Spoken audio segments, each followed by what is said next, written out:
ایک گھنا جنگل تھا جہاں ایک بہت مغرور اور طاقتور شیر رہتا تھا۔ وہ روزانہ جنگل کے کسی نہ کسی جانور کو پکڑتا اور کھا جاتا۔ سارے جانور اس سے ڈرتے تھے۔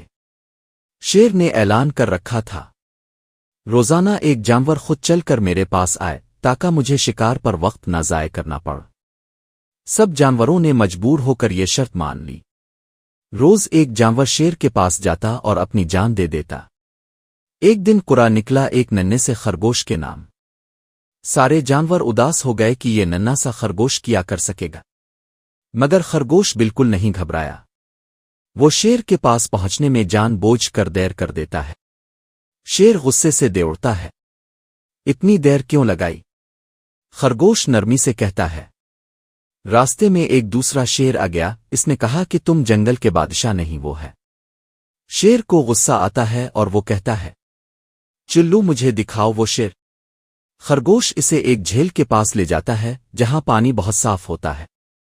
شیر جب پانی میں دیکھتا ہے تو اس میں اپنا ہی عکس نظر آتا ہے۔ وہ سمجھتا ہے کہ یہ وہ دوسرا شیر ہے۔ غصے میں وہ دوڑتا ہے اور پانی میں چھلانگ لگا دیتا ہے اور ڈوب جاتا ہے۔ خرگوش خوشی خوشی واپس آتا ہے اور سارے جنگل کے جانور خوش ہو جاتے ہیں۔ سبق: عقل سے زیادہ اہم عقل اور ہمت ہوتی ہے۔ اگر دل صاف ہو، دماغ حاضر ہو، تو چھوٹا سا خرگوش بھی جنگل کے بادشاہ کو ہرا سکتا ہے۔